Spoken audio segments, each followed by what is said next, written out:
يا هلا ومية هلا بيكم يا بنات. اليوم آخر تفريزات نقدر نلحق بيها على أيام شهر شعبان لندخل رمضان وإحنا مكملين أغلب أمورنا. هاي اليوم اللي إحنا حنسويه كبة البرغل القلي. كمية زينة. 31 كوباية سويت، وهنا عندنا كمية من البورق اللي إحنا نحتاجها. طبعا طريقتهم سهلة وإن شاء الله تابعوها وياي. عندك كمية من البصل، بصلتين 3 حسب كمية اللحم اللي عندك. أنا هنا تقريبا سويت نصف كيلو من اللحم، وسوت لي هاي الكمية شفتيها 31 كوباية، حسبتهن تقريبا. فعندك نص كيلو من اللحم، بصلتين 3 وتحمسيهن سوية. بهارات اللي حتستخدميها الكمون أساسي، البقية كلها مو أساسية. الفلفل الأسود هم أساسي، عندك 7 بهار هم أنا حطيت، لكن إذا ما عندك مو أساسي. أهم شيء الكمون والفلفل الأسود والملح، الباقي كله حسب ذوقك. كملنا هنا الحمس للحم، فحضرنا الحشوة خدت برد. فهنا عندك عجين البورق الجاهز، وعندك أيضا كمية من الموزاريلا بشرناه مبشور، والمعدنوس أيضا ثرمناه معاه. فإحنا هنا سوينا نوعا من البورق، بورق باللحم وبورق بجبن الموزاريلا. الأطفال كلش يحبوه، لأن من نقلي يصير يعني يمط الجبن وكلش يحبون هذا الشيء. عندك هاي كمية اللحم أيضا. سويتي البورق بهالشكل هذا، طريقته كلش سهلة. وآخر شي تبللين هاي القطعة حتى ترتبط زين بباقي البورقاية وما تنفل من تقليها. سويتي كل الكمية اللي عندك، تقريبا سويت كيسين آني من البورق. هنا أنا على الكمية اللي عندنا أخذت 2.5 كوب من البرغل الناعم، مع كوب من البرغل الخشن. 2.5 كوب ناعم وكوب برغل خشن. هاي الكمية ايش قد ضفت لها 4 قلاصات من المي، أو 4 أكوابة من المي، طبعا نفس الكوابة اللي انت استخدمتيها. وورا الساعة يا بنات نجي هنا نقلب البرغل ونضيف البهارات اللي احنا حنستخدمها. طبعا الكمون أيضا أساسي، باقي البهارات كلها إذا ما موجودة عندك مو مهمة، لكن تبقى طعم أطيب إذا تضيفيها. كمية حنضيف من النعناع، هالبهارات اللي حنضيفها إلى البرغل. كمية من النعناع، كمية من الكمون، وأيضا 7 بهار، وكاري أيضا إذا عندك.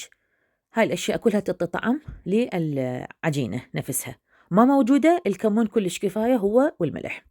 فإحنا هسه هنا حنجي نعجنها باستخدام الماكينة الكهربائية، ماكينة ثرم اللحم، لأن هي تكون أسهل وتطيش العجينة تمام. نضيف أيضا لهذه المجموعة من البهارات، حنستخدم بوتيتين كبيرة الحجم مسلوقة. حبيتي تضيفين كمية أكثر من البوتيتا مو مشكلة، لكن هو الأساس إنه كميتين، يعني قطعتين كبيرة من البوتيتا إلى هاي الكمية من البرغل اللي احنا استخدمناها، طبعا مسلوقة وجاهزة. فاحنا كلها هسه حنضيفها سوية بماكينة اللحم ونثرمها حتى تطلع معجونة بشكل تمام وشكل جيد، وما تحتاجين إلا يعني شيء بسيط بالعجنة النهائية إلها. فاحنا هنا سويناها بالماكينة مال اللحم، طلعناها كلها مرة واحدة فقط، عجناها وتطلع الكمية. هنا تضيفين كمية من النشا آخر شي، 4 خواشيق أو 5، وبعدين تستخدمين المي أثناء العجن. إذا شفتيها لينة لا تستخدمين المي، لكن إذا كانت بها قوة استخدمي كمية بسيطة من المي، وإيدك هي الحكم. يعني تشوفين إذا هي لينة كلش ضيفي لها بعد شو اسمه شوية كمية من الطحين. إذا شفتيها قوية لا والله بعناها زينة. طبعا كل ما تعجنيها 5 دقائق تقريبا هي ممتازة تصير بهالشكل هذا. شوفي الكوباية شلون تنفتح، الأطراف تصير كلش ناعمة. تحطين كمية الحشو اللي انتي محضرتها وتسوين كوبايتك بهالشكل هذا. طريقة كلها سهلة وكلكم نادرات وتعرفون تسوون حبايبي. هنا أنا سوينا هذا الشكل وهذا النموذج من الكبة، ونرتبها بالصينية نجهزها للتجميد. هنا أنا بنات قليت وحدة حتى تشوفينها شلون مذب ناعم، ولا أذب برغل ولا أي شيء، بحيث هاي الكبة تطلع والزيت صافي ولا يذب أي شيء ولا تتفكك الكوباية، والزيت مثل ما دا تشوفي قدامك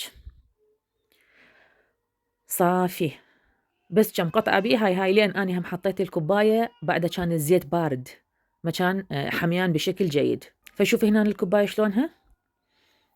كملنا الكوبا مالتنا، حبينا آخر شي نسوي لهم للجهال ميلك شيك.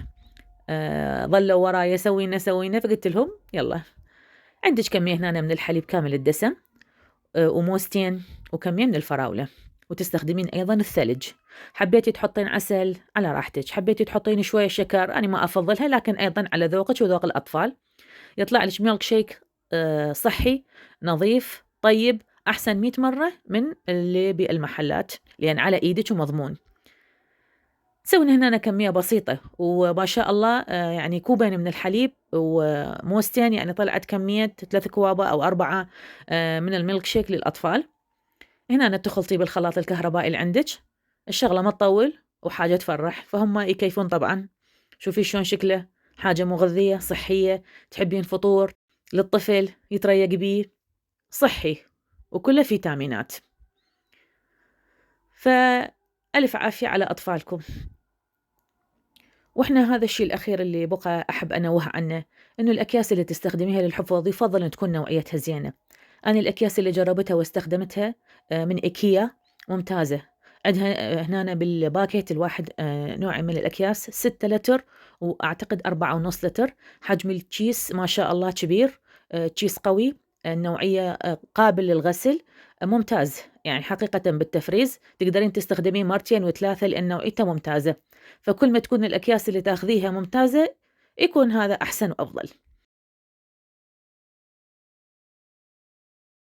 خليناها بالمجمدة، ها هي وفرزناهن، وشكرا لمتابعتكم.